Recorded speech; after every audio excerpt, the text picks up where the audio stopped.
After many bumps and many twists, it finally came down to the victory of the team that looked in contention for it the majority of the first test.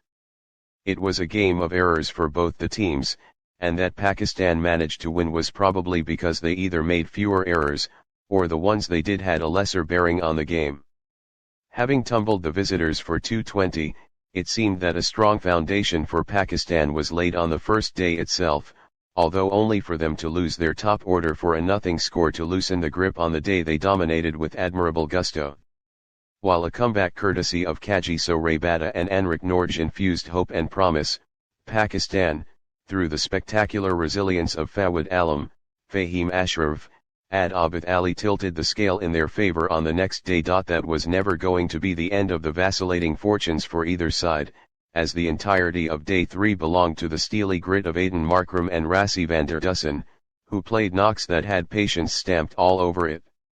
They were guilty of repeating the mistake that Pakistan made on an opening day, squandering away the hard-earned advantage. Had South Africa not allowed Yasir Shah and Nauman Ali to dictate terms towards the end of a day they tackled nearly perfectly, they would have far better than being effectively 29 for 4 on the start of day 4. It was yet not over for the Proteas, who had eyes fixated on Temba Bavuma and skipper Quinton de Kock. Although Hassan Ali provided the home team a start, they would have made plans for the entire night. South Africa's troubles increased in an instant as Ali struck on the first delivery of the day to remove night watchman Keshav Maharaj.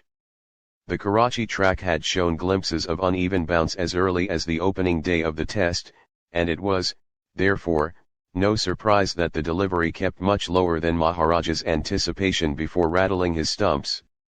The visitors' lead was only 34 when Yasir Shah struck to dismiss his opponent's last pillar of hope, Quinton de Kock.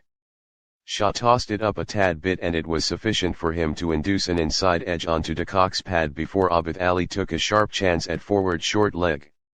Temba Bavuma played a knock that gave some semblance of resistance, as alongside George Linde, he added a crucial 42 runs to take the lead close to the triple-figure mark.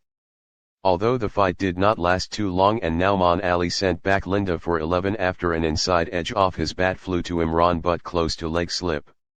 One breakthrough brought another for Nauman, who cleaned up Kagiso Rabada before getting Anrich Nortje caught at point to reduce South Africa 9 down. He made it a Fifer on debut when he brought Bavuma's stay to an end, trapping him LBW, to set a target of 88 for his team to win only their 5th test against South Africa. A game that has been glaringly swinging back and forth had lesser drama during Pakistan's chase. However, Abid Ali and Imran Butt managed to take their team into lunch at 20 for no loss, with 66 left to be chased upon return.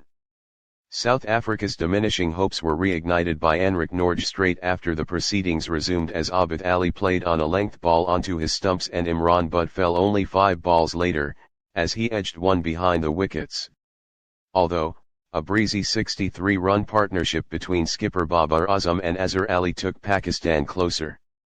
Even though Keshav Maharaj picked a consolation wicket for himself as he trapped Azam LBW for the second time in the game, the contest came to a fitting end as the player of the match Fawad Alam cut Maharaj in front of the square to hit the winning runs.